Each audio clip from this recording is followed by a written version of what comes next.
stand up and make you proud to be an American again. I grew up as a child of the 80s, right? And I was proud of Ronald Reagan. I was proud of where we could go. And that is exactly the kind of man that Ron DeSantis is. And I'm so proud to be around this state supporting him. Please give a warm welcome to the governor of Florida, Ron DeSantis. Great job. Thank you. Thanks so much. Good morning. Thank you for being here. Thank you, Chip. Great introduction. Thanks for your support. I got to just say, as governor of Florida, in the wintertime, normally when I want to talk to Iowans, I just go to Marco Island or Bonita Springs because I get pretty much half the Midwest down there all the way through the winter, and I can understand why. It's great to be at Machine Shed. You know, my wife, we have our 3 kids with us. The other day, she said, because my events actually ended at like 5 o'clock, which normally we go a little later. I think it was Sunday night. And she said, I'm going to take the kids, I think I'm going to take them to Cracker Barrel. And that's a big deal in the Southeast, and we're big fans. But you know, I was at an event, a bunch of other people. I was like, "Hey, my wife wants to go to Cracker Barrel. What do you think about me saying Machine Shed?" They're like, "Oh, Machine Shed's so much better. Machine Shed's so much better." So we went, and I'll tell you, I give it 2 thumbs up. Really, really good. And the thing is, the stuff you can buy. My kids got some great trinkets, including my son is 5. It's like a sports nut. He got an Iowa State football field checkerboard. So I don't know that he knew checkers, but now he does. So he's really excited about doing that and everything. So I was thinking back, given where we are, to a debate that 3 of the founding fathers had. It was Benjamin Rush, Thomas Jefferson, and Benjamin Franklin. And their debate was over what was the world's oldest profession. And Benjamin Rush was a doctor, so he said the world's oldest profession is a physician because Eve was cut out of Adam's rib. Thomas Jefferson, of course, who designed Monticello and other things, said no, that's not true. The world's oldest profession is the architect because it's the architect that brought order out of all the chaos throughout the universe. And Benjamin Franklin said no, that's not true. The world's oldest profession is the politician. Who do you think created the chaos in the first place? And I think what we find ourselves in is so many of the problems that this country faces are self-inflicted by out-of-touch, cynical, and corrupt political class. Some of it's corrupted by special interests. Some of it's corrupted by ideology. But they are instituting policies that are harming this country. We saw it on the stage a couple weeks ago when I debated Gavin Newsom from California. This is naturally, when I was in the Navy, I got orders to go to Coronado Naval Amphibious Base, and I was a Floridian, born and raised. I had not spent any time in California. So I get out there, and I check into the bachelor officer quarters. And first thing as a Floridian, I look for the air conditioning unit. And they're like, no, there's no air conditioning here. I'm like, what? They're like, you don't need it. Just open the window. So you open the window, just nice, fresh breeze. And then as a Floridian, I look, I say, wait a minute, there's no screen on the window because we have bugs. You know, you don't want to do that. They're like, no, you don't need it. There's no bugs. And I'm just like, man, this is really, really nice. And I got to know, like, how naturally beautiful the state is. And I'll never forget coming back from Iraq after being in that desert, landing right there in Coronado, Pacific Ocean. You just feel so nice. And I'm like, man, I don't like high taxes, but I understand why people would want to live here. This is 15 or so years ago. And yet now they have led the nation in people leaving the state. Massive exodus of people on net. They had never lost population for their whole history up until his governorship. And it's because of the leftist ideology and the policies that they're imposing. Yes, bad on taxes, bad on crime, bad on homelessness. I even had during the debate, I had to pull out a map in San Francisco and they actually chart this. Every time someone reports human feces in public, they report, and this group plots it on a map. And if you see the big thing of San Francisco, it's just dot, dot, dot, dot, dot, dot, dot, all over the place. And I actually saw this firsthand. I was there a few months ago. Within 5 minutes, I saw somebody relieving themselves on the sidewalk. And so you see that. You see the drugs. You saw their COVID authoritarianism. You see them using schools to indoctrinate kids. No wonder why people are leaving. But that debate was important because what Biden is doing, and it may not be Biden that's the candidate, it may be some of these other Democrats, That is the direction they want to take the whole country. A second term will be the Californication of the entire United States. And people say, Florida's so great, everything. You guys are doing such a great job. Why would you run? Well, look, we got to have a country in which people don't feel like they have to flee to Florida for refuge. Every state should be a free state. Every state should have opportunities to do well, but we're going to need to reverse these policies. Right now, our trajectory is that we are going to be the first generation of Americans to leave to our kids and grandkids in America less prosperous and less free than the one we inherited. And we would be the first generation of Americans to do that. And it would be breaking faith with every generation of Americans since the Revolutionary War. They always stood up. They always found a way to sacrifice so that future generations would have opportunity and would have freedom. And that's why I'm running for president, because this trajectory of our country, this decline that we see ourselves in, is not inevitable. This is a choice. It's a choice that we will make. It's a choice you will make here in Iowa with the chance to change the trajectory of the country with the caucus on January 15th.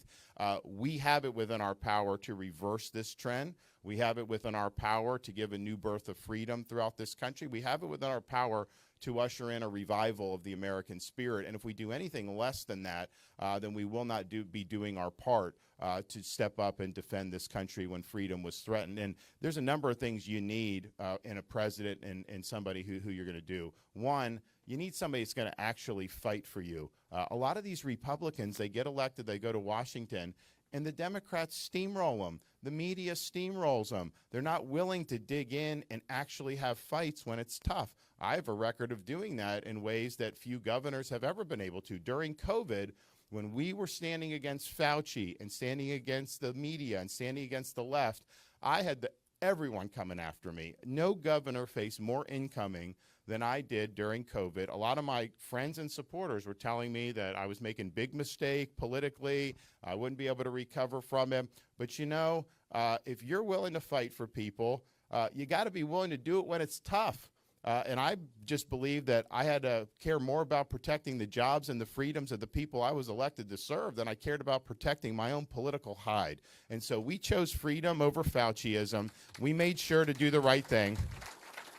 And this country would have been in an abyss had Florida not led, as well as your governor and a handful of other bright spots. But it was a dark place for this country. We did the right thing, and that's because we were willing to fight. Also, as a dad, we have a first grader, kindergartner, pre-K, 3. My wife and I just believe kids should be able to go to school, watch cartoons, just be kids without having an agenda shoved down their throat. It is wrong to teach a first grader that they can change genders. It's wrong to teach a third grader that they were born in the wrong body. And we decided to do something about that. Not that it had really taken off in Florida, but you look around the country, we saw what was happening. So we did legislation to say we're not doing the sexualization of curriculum, particularly in these early grades. We're going to stand for parents, and that's the way it's going to be. The left didn't like that. The media didn't like that, of course, which was to be expected. But then we had our most powerful company, Disney, come out and work to try to tank the bill. And in Florida, usually when they weigh in publicly like that, people get very nervous. Politicians don't want to stand up because of the power that they bring to bear. But again, it's like, why are you in office? I'm in office to fight for kids. I'm in office to fight for families. And if I can't stand up in that situation, then that's not somebody that you want to have being in office in the first place. So I took an oath to support and defend the people that I represented, not to subcontract out my leadership to a woke corporation based in California. So we fought and we won that fight, and Florida's better off as a result of us digging in and defeating Disney on the gender ideology. You also need somebody who's going to win fights, win elections, and Republicans have been losing elections all across the country in races we should have won. In Florida, we not only won, we won the biggest Republican victory in the history of the state in any governor's race. Since the 1840s, we did the best. And that's because of the results. That's because people saw that we would fight for them, and they understood that I had their back. That's what we need to do nationwide. But I think even more important than that, because winning an election's great. Winning an election will mean that the other side can't do damage, But we got some folks that get elected to these various offices. It's almost like they're potted plants. They don't want to do anything. They don't really want to engage in any of these fights. And then what do you end up accomplishing? You've got to actually deliver these big wins on all these issues. And of everybody running, I'm the only candidate who has delivered on 100% of his promises. I'm the only candidate who has beaten the people that are causing so much problems in our country. We beat the teachers' unions by enacting universal school choice. We beat Fauci on COVID. We beat Soros on crime by removing 2 of his handpicked radical prosecutors. We beat the Democrats on election integrity and security by banning ballot harvesting and Zuckerbucks and ensuring universal voter ID. We beat the left on banning China from purchasing land in the state of Florida and ejecting them from our universities. And so on issue after issue, I'm beating the left. And if you look now in the state of Florida, we used to be a perfectly competitive state politically.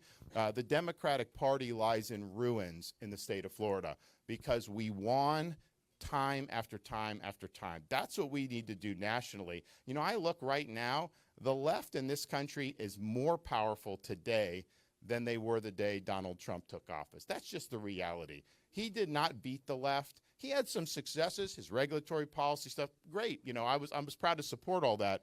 But in terms of the overall fight for the future of this country, the left has gained steam over the last 7 years. The left is on offense in most parts of this country. Maybe not in Iowa, certainly not in Florida, but nationally, they are the ones that have been winning. We can't let that happen. We need to be the ones that are winning, and I'm the guy that can get that done as President of the United States. And then finally, we need leadership. Leadership is about articulating a vision for the future of this country and implementing that vision, even when it's not easy, especially when it's not easy, and ensuring that every single day when you get out of bed and you go to work, it's all going to be about trying to push you off course. The media, the left, the bureaucracy, everybody is going to be trying to stop us from achieving what we know we need to achieve for this country. You got to have your compass set on true north. You got to understand what's important, and it's got to be about you and your families in this country. It cannot be about me as an individual or anybody else as an individual. I'm not running for my issues. I'm running for your issues. That is the type of leadership that we need. We were able to do that in Florida. We need to do it nationally, just like President Reagan did when he was in. And I think you need to do it over a 2 4-year terms. I don't know that a one term is going to be able to get the job done. If you really want to change the trajectory of the country, if you really want this to stick going forward, that's what you're going to have to do. So I'll be able to say after 2 terms of serving as your president, I'll be able to say that we've actually accomplished all the things we've been talking about. We'll be able to say that we restored the American dream in this country. Families can get ahead again. You're not going to have inflation and interest rates and Bidenomics and bureaucracy and red tape weighing you down. We'll have opened up all our energy for production so that we're lowering gas prices, lowering energy costs, and making sure that this country is dominant and independent in the realm of energy. We'll have fought with Chip Roy against some of his colleagues to stop spending this country into oblivion with the massive amount of debt that has driven up the prices that you're suffering under. In Florida, I vetoed billions of dollars in wasteful spending. We reduced the state's debt, paid off 25% of the state's debt just since I've been governor. So it can be done, but you gotta have leadership. We're also going to be able to tell you that we have succeeded in restoring the sovereignty of our country at our southern border. We will have stopped the Mexican drug cartels cold in their tracks. Yes, build a border wall, which I think is important. Send people back who come to this country illegally, and ensure that we do not have tens of thousands of our fellow citizens being poisoned to death by fentanyl that's coming in through the southern border. We're also going to be able to say, as the only veteran running, I think it's important that we revitalize our nation's military. And yes, we need resources, we need more firepower, but we also need to change the culture. No more woke agenda in the military. No more social experimentation. Focus on the mission. Promote based on merit. That will increase morale. It will increase recruiting. And that's what we need to do. And if we can't even do that, then we're not going to get done what we need to do to deter our enemies like China. We must make sure that this century is the 21st century is an American century, not a Chinese century. We're also going to ensure that schools in this country educate kids but don't indoctrinate kids. We're going to support the rights of parents to direct the education and upbringing of their children. We're going to foster civics and appreciation of the Constitution and what it means to be an American in schools all across the country. And we are going to do like we did in Florida and reform these universities, which have gotten so out of control over so many years. We're not going to be funding them with your money if they're pursuing an ideological agenda. We're going to make sure that in red cities, red states, blue states, criminals are held accountable for their crimes again. We're not going to let the inmates run the asylum. We're not going to let rogue prosecutors put people back on the street. Families are going to be able to raise their kids in peace and security once again. And then finally, and perhaps most importantly, we're going to restore the U.S. Constitution to the central place in our national life that it deserves to be. That means a limited government that works alongside us, not an unlimited, unaccountable bureaucracy that imposes its will on us and is weaponized against us.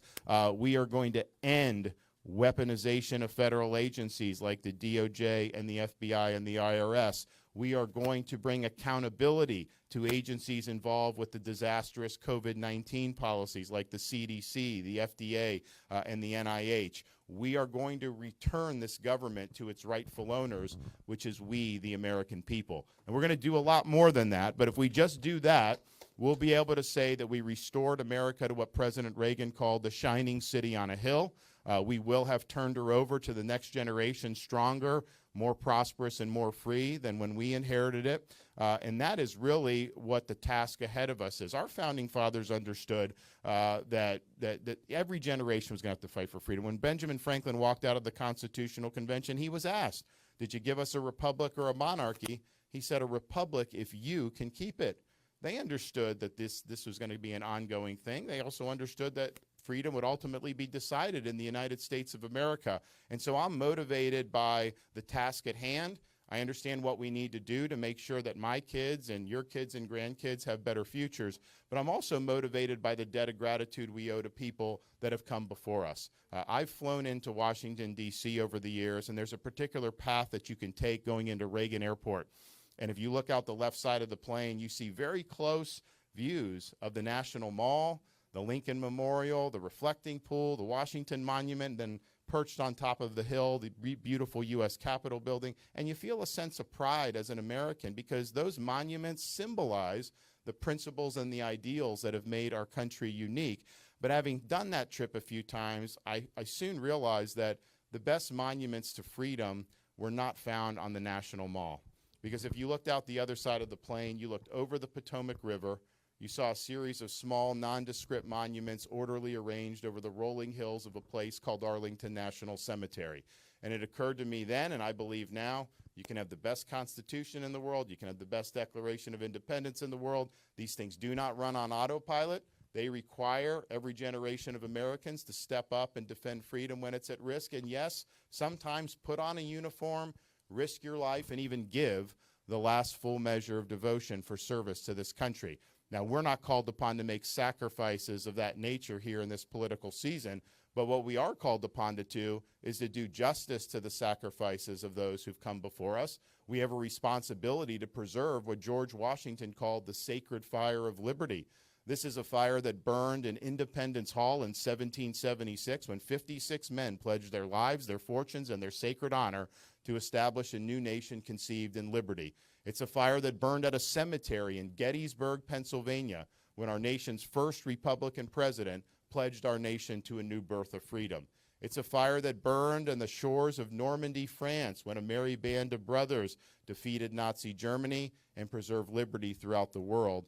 It's a fire that burned in 1987 at the foot of the Berlin Wall when a resolute Republican president stood in front of that wall and said, "Mr. Gorbachev, tear down this wall," and eventually led to the collapse of the Soviet Union.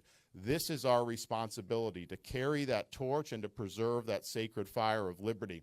It's not a responsibility I shy away from. It's a responsibility that I welcome.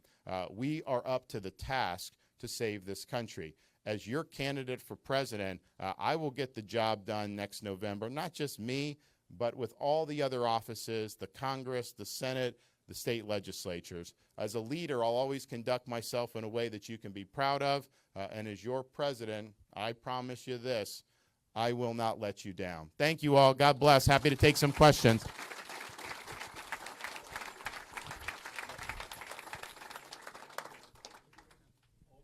I'll repeat it. Thank you for being here, Governor. I have two questions, if you would. First is, what do you see as the role of the federal government in protecting the sanctity of life? And then second, what are your views on convention of states?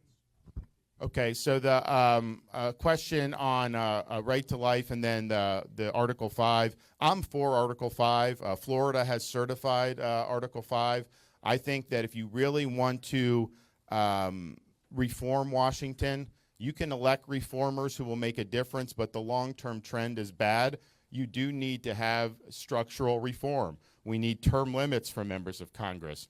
We need a balanced budget requirement for the Constitution. We need a line item veto for the President of the United States. You know, I can veto things in Florida within the budget without having to veto the whole budget. Just imagine if you could do that in Washington, the President, we wouldn't be funding things like transgenderism in Bangladesh or whatever the heck they do with your money. It's crazy what they do. So I think you need to do those types of reforms. I don't think Congress would likely enact any of those. I know they came close to doing a balanced budget amendment back in the 90s. I don't think they would ever do term limits, but I think it's something that's really, really important. And then, look, on right to life, we have responsibility to promote a culture of life. I know there's some people that are saying that that's not something that's good. Donald Trump, he attacked heartbeat bills like Iowa did and like we signed in Florida. He said that's a terrible, terrible thing to do to protect life where you have an unborn with a heartbeat. Now, he was saying at the March for Life in January of 2020 something much different. If you go back and read that speech or watch that speech, he was saying that life is a gift from God, that unborn are made in the image of God, and that having protections for life was a noble calling. Now, I don't know if he didn't mean what he said then, or if he's now flipped to a much different position now. But what he is now doing is being used by the left, and they are weaponizing that against pro-lifers. Gavin Newsom in our debate cited Donald Trump to attack me for being pro-life. So I think what he's been doing is reckless. I think he has not provided an explanation. Of course, he won't debate on that. But I think any pro-life voter that sees what Trump has done, you can guarantee you he is not going to have your back at all going forward. Yeah, I just want to add one thing and add a little color because, courage when it's not in public display is to me when it's critically important. And what some of you may not know is, when all these political super PACs and stuff are being created, there's a lot of money that flies around from some of your, I'll call them kind of certain, donors out of Wall Street and New York and so forth. And when some major donors were throwing a whole lot of money towards the governor and PACs to say, hey, why don't you back off of this abortion issue in Florida? The governor said, no, I'm the governor of Florida, and I'm not going to do that. There's a lot of politicians who would have said, all right, maybe I'll take a step back. I'd love to have, $100 million sitting in a super PAC. I just think these kinds of things matter. They matter when the rubber meets the road, when you have somebody who's convicted to do the right thing, but importantly, convicted to defend Florida and Florida's right to do that and to have that debate. Have a heartbeat bill. A heartbeat bill, which, by the way, gets us in line with Western civilization and, European countries that had similar standards so that we can then restore the debate to the people. The Supreme Court gave it back to the people in the states, and we can have that debate at states and figure out how to deal with the cultural life and, importantly, protect not just babies but mamas and make sure that we've got a bubble of community protection around families to encourage adoption and to stand up for a culture of life and lead on the issue in a positive way. Yes.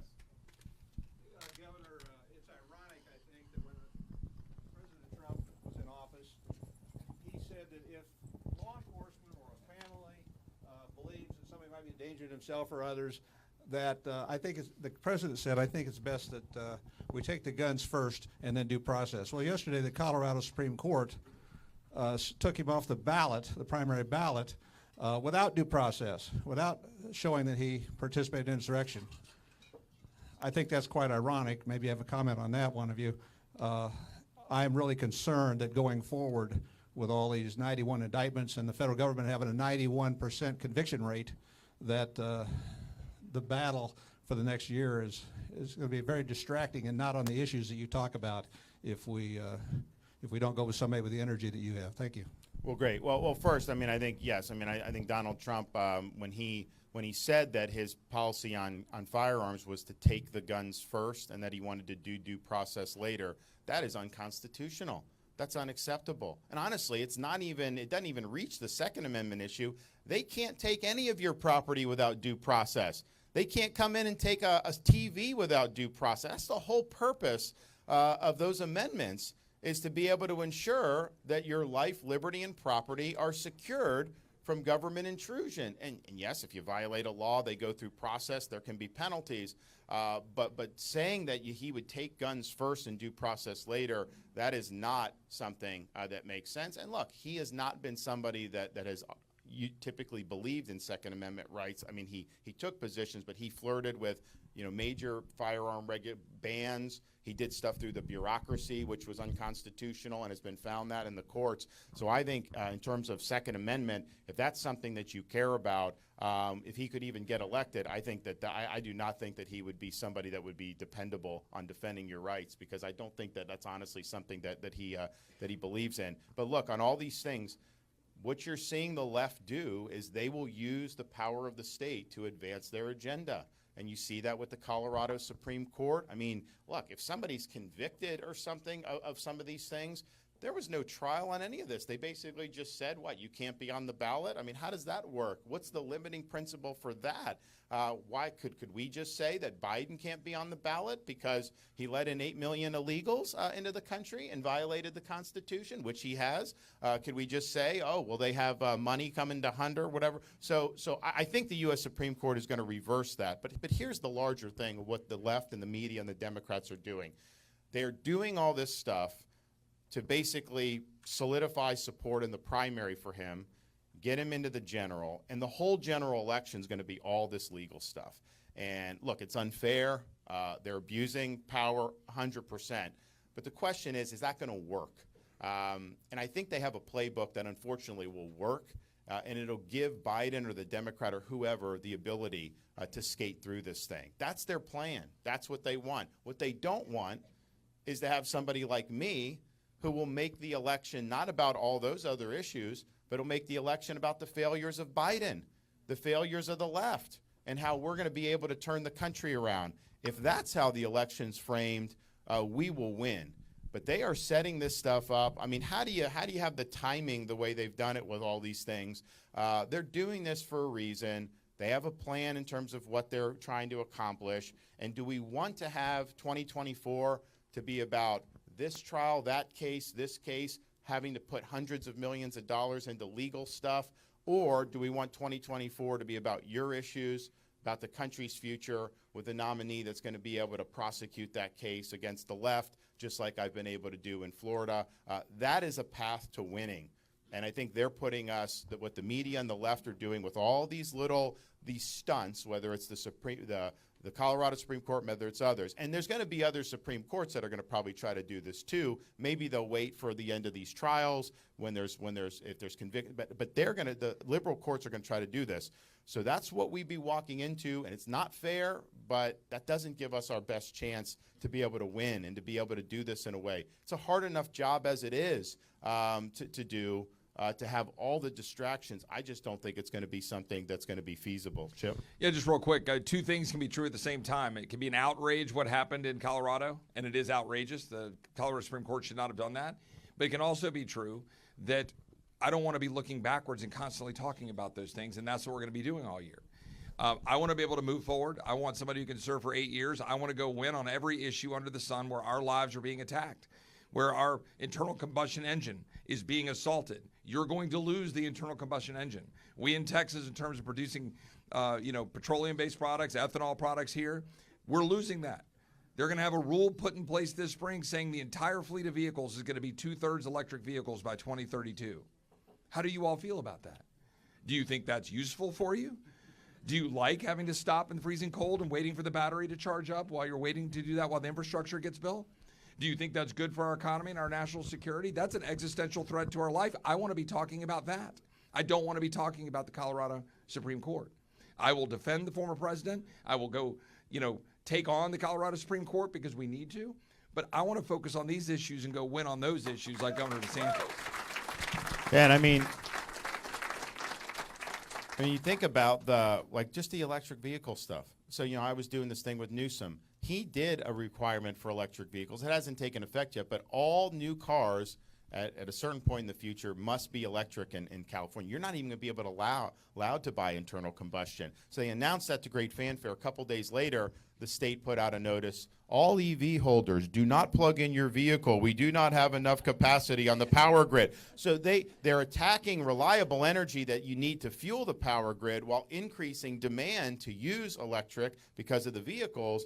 They have blackouts all the time there. You will have rolling blackouts throughout this country. I mean, basic quality of life will be destroyed as a result of some of this stuff. And if they get another term, all that stuff is going to be implemented. I mean, that is going to happen. They're doing it through the bureaucracy, which I don't think is constitutional. And so the stakes are high on a whole host of things to be able to fight and win. We have the issues on our side. But look, the 2022 election, I think, is instructive because we should have won a massive wave. Yep. Biden was unpopular. The inflation was accelerating higher in November of 22 than it is even now. The border, of course, wide open. Crime, all these problems. The country, clearly, people were dissatisfied. And yet, a certain number of voters, even believing that, still did not want to vote for Republican candidates. And I think the Democrats ran a playbook where they talked about a lot of these issues. They tried to link our candidates to things like January 6th, all that. And fair or not, those arguments worked on a certain amount of voters. They're going to run that same playbook again. The Democrats and the media are very quiet on some of this stuff because they want to see the primary end the way they want to. The minute that would be over, you're going to see scorched earth. I mean, you're going to see that, and they know, and I was laughing at this in 2022 because I was like, it's not going to work. People aren't going to vote for a Democrat when you have all these problems, and yet a lot of people did do that. So that's the warning. We know who the Democrats want to run against. We know who they don't want to run against, and so we have a chance to make that choice accordingly. Yes, sir. A comment and then a question. I don't think you have to worry about the electric vehicle thing because physics will dictate what will happen with that. As far as I know, the government cannot repeal the laws of physics. So they try, but it won't work. But they may bankrupt the automobile companies in the process. Yeah. So I agree. Yeah. Ultimately, you're right, but there'll be a lot of damage along the way. The question, I want to pivot to economics. What is your economic agenda? There's not a problem that this country faces that can't be solved with more economic growth. And we have seen substandard growth for a long time. What are your thoughts about getting economic growth back to the 3%, 4% that it was before? So when we rolled out our agenda, we said we need to get to 3%. We haven't been to 3% since before the financial crisis, 2008, consistently. When Trump was president, there was a lot of good things about the economy, but it was not high growth, all things considered. When you have more growth, clearly there's more opportunities, and that's great, higher standard of living. But it helps us solve our fiscal problems because, you'll have lower taxes, but then you will bring in revenue because of a bigger economic pie. That's what's happened in Florida. We've cut taxes every year, and yet we attract more people, we attract investment, our economic base gets broader and broader, and so we end up taking in all this revenue with lower rates because of the underlying health of the economy. That's why we're able to pay off 25% of our state's debt. And I also, when I took office, I think we were 21 million, 21 and a half. Now we're probably over 23 million people in just 5 years, the growth. I have to build roads. We have to build schools. I mean, there's certain things you have to do with that, and we've been able to do that and not miss a beat. So the framework that I did in Florida would be similar. How do you do growth? One, energy gives us an opportunity to increase growth. We have more reserves, like the Marcellus Shale, the Permian Basin, Alaska. We can be by far the dominant energy power in this world. We should never have to worry about Saudi Arabia or Venezuela or any of that to be able to do that. That's good for the economic base. It lowers costs, good for businesses. Getting the bureaucracy and the red tape off the back of the economy. Part of the reason why, what I hear from most people is the administrative state is their biggest problem, even more than things like taxes. So we've got to slay the administrative state. That's not something you just flip a switch. You got to have a very determined and disciplined executive to do that. We're going to do that. I'd like to get rid of the IRS and just have a single rate tax system. You look at what we have now, it's a disaster. So we got to work towards that. I got work in Congress to do to be able to get that done. So we're going to do that. And then stop spending so much money. We haven't had a president since Reagan who really worked hard to reduce spending. And Reagan was not necessarily successful with a lot of the domestic, but he was trying to do it. I'm going to try to do that. I'm going to be willing to veto legislation. I'm going to be willing to hold Congress accountable because the printing and borrowing and spending of money has led to a lot of the economic difficulties that we see here in this country right now. Look, one final point, then I think this may not be the last question. We'll take one more question to be the last one, which is to this point on, I want to go back to the electric vehicle point because joking aside, right, if we actually have a situation where in 8 years we have to be 2/3 electric vehicles, which is what the rule will be, the Toyota manufacturing plant in San Antonio, when I met with them, said the supply chains have to start in about a year. They have to start building out their manufacturing about 5, 6, 7, 8 years ahead of that. So we will be crushing our economy if we go down that road chasing that fool's errand. And so going back to the point of economic growth that the governor just laid out, we can have enormous economic growth if we get back to advancing and promoting clean burning American gas, having our economy built on reliable energy. By the way, none of those rules and regulations are going to dent CO2 production. They're not going to dent that. China has 1,100 coal-fired plants right now. We have 250. They're building 2 a week. We're building 0. Right? You want to know where CO2 is coming from? Look at China and India. And we're handicapping our economic growth, undermining our national security. Governor DeSantis will flip that on its head and give us a rebirth of economic growth so we can actually grow our way out of our debt problem, get jobs going again. Like in Texas, right, we're cranking. My school, I live in the fastest growing county in America, Hays County, Texas, southwest of Austin, Texas. It's been exploding. There are 6,000 kids in our high school because we can't build high schools fast enough right now because of economic growth. But we need that for the country. We need to have strong economic growth nationwide. And the other important piece to this is we need a strong Western Hemisphere standing against China for our own national security to reduce the pressure of immigration on our southern border, but have a strong Western Hemisphere so that we can have economic growth here and move manufacturing out of China and back to the United States and back to the Western Hemisphere to push back on China. And importantly, stop having Chinese Communist Party own farmlands and lands in this country.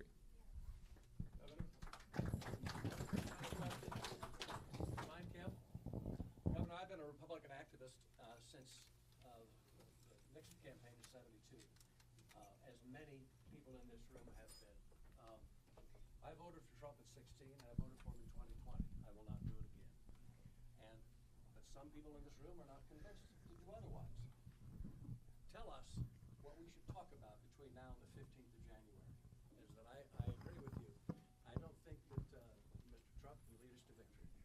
Great. Well, I would say a couple things. One, we do got to win. And I think the media has been trying to do polls saying, that Trump would win. First of all, a year out, they had Jimmy Carter beating Ronald Reagan by 24 points in December of '79. I would look at electoral track record, and I have the best electoral track record. I've always overperformed expectations, and I've always overperformed the polls.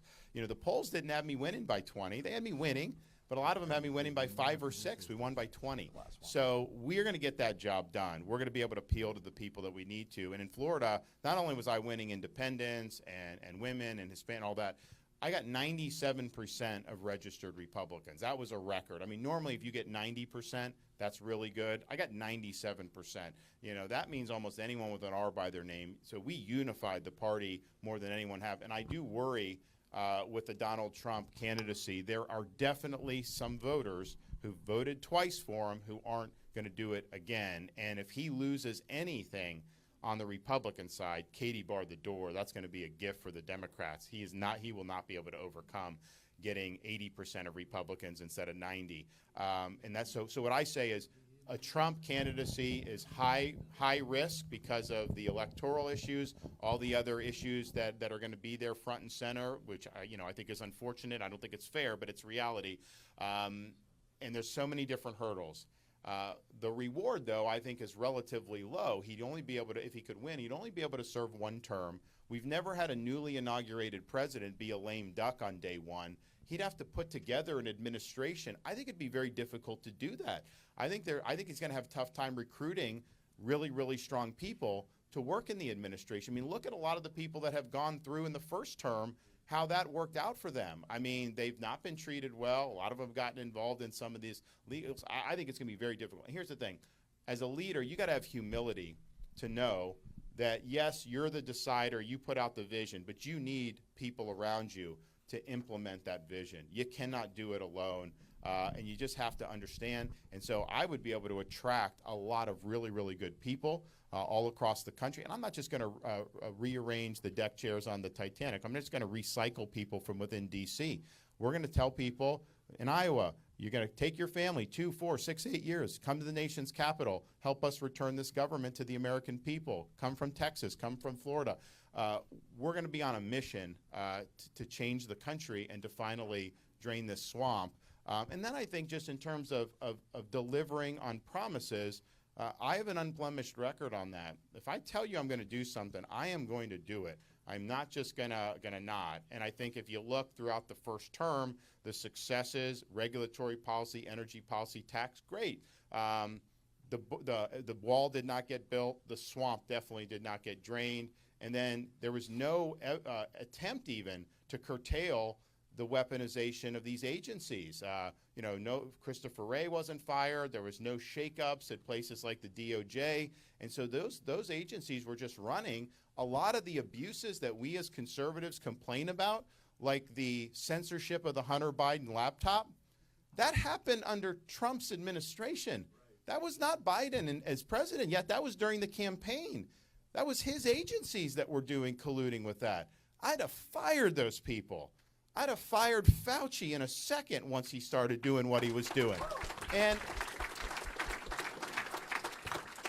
so if you're conservative, you have somebody like me, I need to be told, what to do. Like Popeye said, I am what I am. My principles are my principles. That's what we're going to be using to guide us, and we're going to get the job done. It's going to be focus. It'll be discipline. I'm not going to be giving the media all this fodder. I'm not going to be, when they're shooting at you, don't respond by shooting yourself in the foot. You got to have the discipline to know that there's a larger mission. You got to be focused on the people's issues. So we'll do all that. I think we have an opportunity. This is probably the best opportunity for Republicans to change the trajectory of the country since Ronald Reagan beat Jimmy Carter in 1980. Let's not fritter it away. Let's put our best foot forward. And I'm confident that I would not have run if I didn't think I was not only the best guy, I think I'm really the only guy who could be successful in a primary, in a general, and then successfully land all these key issues so that we reverse the decline of the country. As someone who was on the ballot last fall in 2022, 15 months ago, remember Republicans were in a bit of a death spiral, okay, in terms of the polling. I believe that Governor DeSantis saved the House to be in Republican hands by sending a plane load of illegals to Martha's Vineyard. He totally changed the landscape of the election 15 months ago. Okay, that's the kind of leadership that'll get Republicans united and helped us actually win the House of Representatives. That's what we need. And let's be very clear, in Florida, 5 years ago, would you have believed that a Republican governor would have won by 1.5 million votes? Governor DeSantis did that. He won Florida by 1.5 million votes, by what, 19%? All right, another governor, Iowa, won by 19% with leadership. And so what did we see out of that? All of the naysayers, right? All of the chattering class, all of the establishment, all of the people in Wall Street that all tell you, oh, you can't do things a certain way. Oh, you send a plane load of illegal immigrants to Martha's Vineyard, you'll lose the Hispanic vote. That didn't happen. That's not true. Governor DeSantis won 62% of the Hispanic vote in Florida. That's what leadership will do. That's what's working in South Texas, I can promise you. Governor DeSantis won 50% of single female voters. because he got Florida back to where it needs to be. It's a secure place, it's secure communities, strong economy. It's a place where people want to live. That's how we want to rally Republicans to make sure we win, not by a little. We don't want to be counting votes in Maricopa. We don't want to be counting votes in Fulton County. We want to win by millions of votes, so there's no question, and we have a landslide, and we can take our country back, and that man is Governor DeSantis.